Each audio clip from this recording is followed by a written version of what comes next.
You never forget the smell of your own fear. It's a metallic taste at the back of your throat. A cold sweat that has nothing to do with the weather. I know, because I was drowning in on the side of Route 47, watching my future dissolve in the reflection of a sheriff's mirrored sunglasses. My name is Marcus Thorne. I was 24 years old, and until that Saturday, I believed in systems. I believed that if you followed the rules would protect you. I had a degree in data analytics, a promising job at a tech firm, and a 5-year-old Honda Accord I kept so clean you could eat off the engine. I was driving home to celebrate my mother's birthday, a bouquet of yellow daisies nodding cheerfully on the passenger seat beside me. The sun was warm, the road was clear, and for a moment, everything in my meticulously planned life felt perfectly in alignment. Then came the lights, red and blue, strobing in my rear-view mirror, a silent scream of authority. My heart didn't just sink, it plummeted.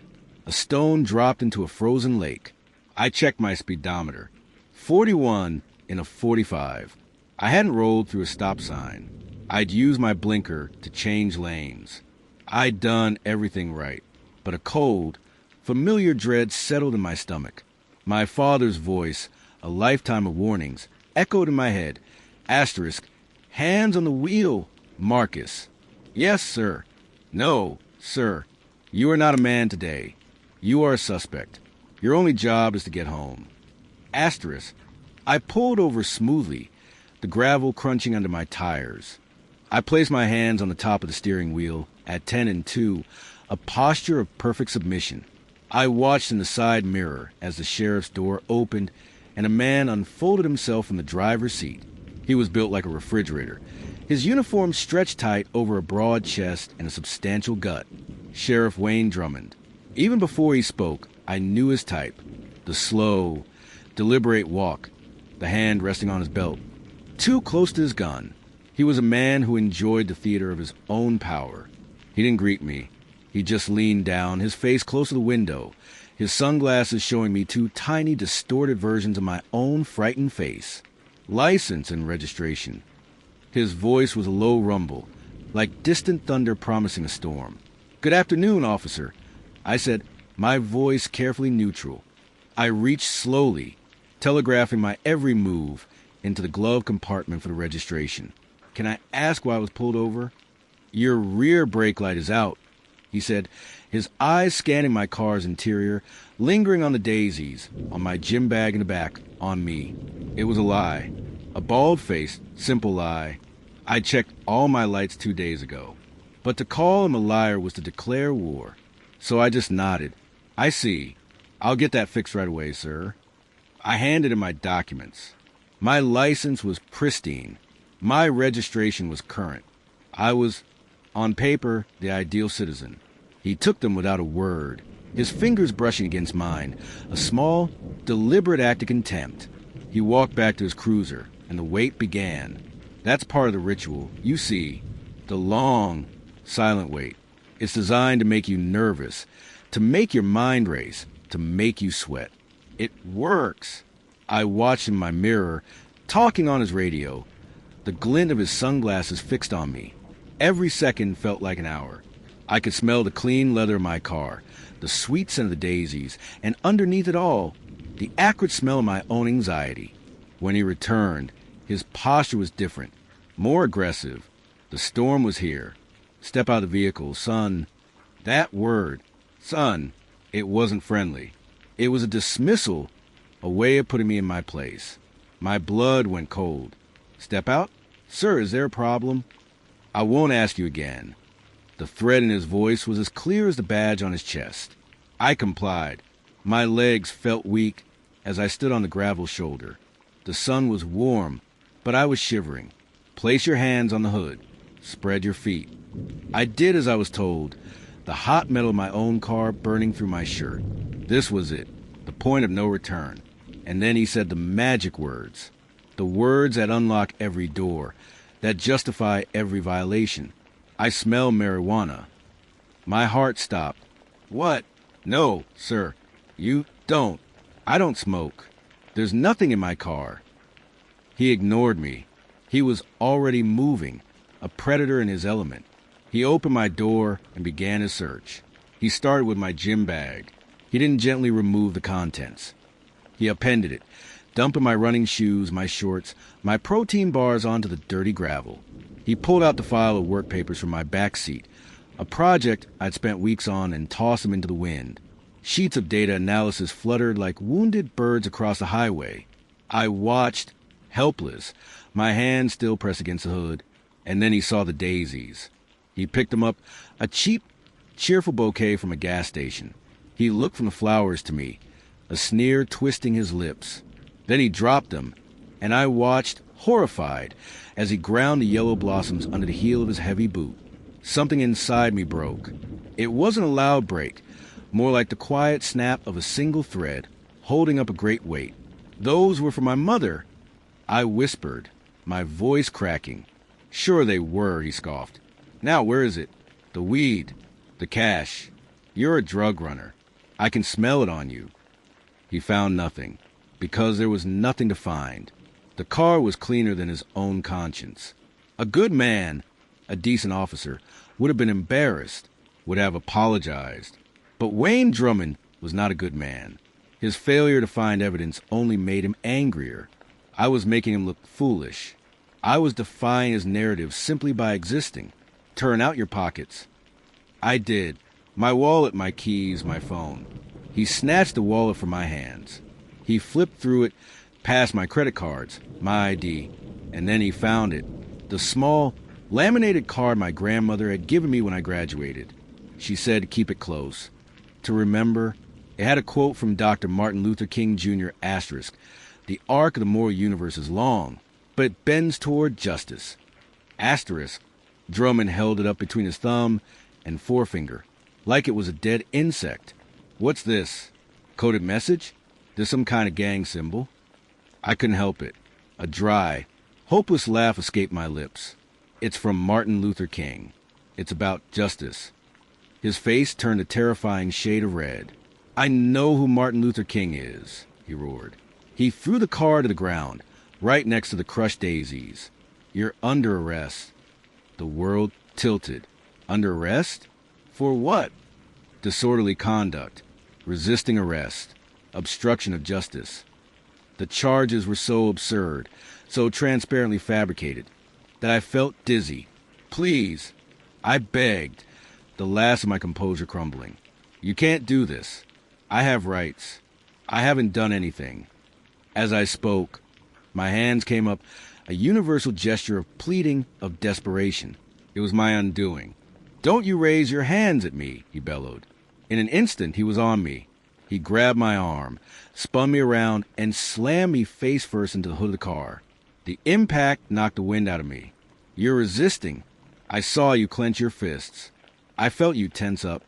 He wrenched my arms behind my back, and I felt the cold, hard steel of handcuffs clamp around my wrists. He tightened them until the metal bit into my skin, sending sharp jolts of pain up my arms. This was it. This was how a life got derailed. For a broken taillight that wasn't broken. For a quote about justice. He marched me to his cruiser and shoved me into the back seat. The cage door slammed shut with a final, metallic clang that sounded like a tomb ceiling. I was a prisoner in my own town. As he drove away, I saw the devastation he'd left behind.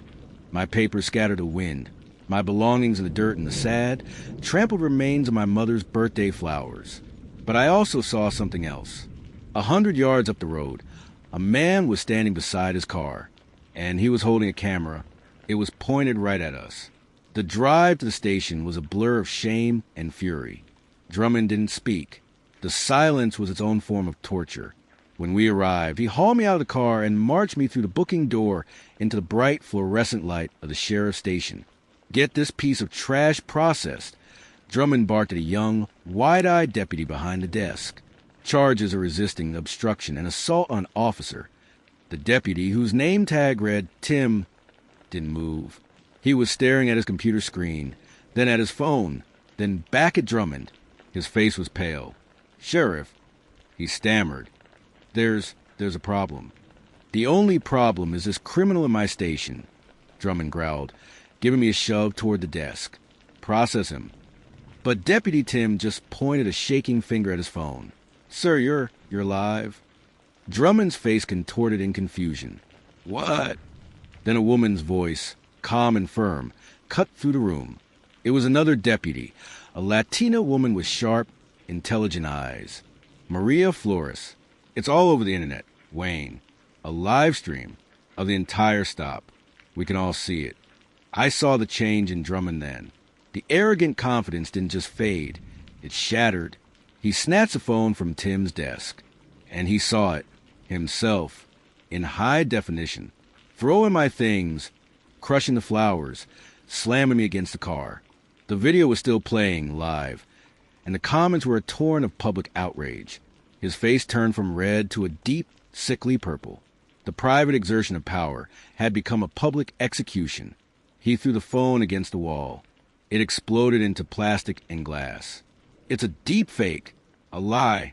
That man resisted. He assaulted me." The room was dead silent. No one moved. No one believed him. The evidence was right there in their hands, on their screens. And in that silence, I found my voice. It wasn't loud, but it was clear. It was raw, but it was strong. I looked directly at the security camera in the ceiling corner, its little red light blinking, knowing it was recording everything. "My name is Marcus Thorne," I said. "Sheriff Drummond pulled me over for a broken taillight that wasn't broken. He destroyed my property. He lied about smelling marijuana. He arrested me for knowing who Martin Luther King was. And he assaulted me for asking why." I turned, my gaze sweeping over the other deputies, who couldn't meet my eyes.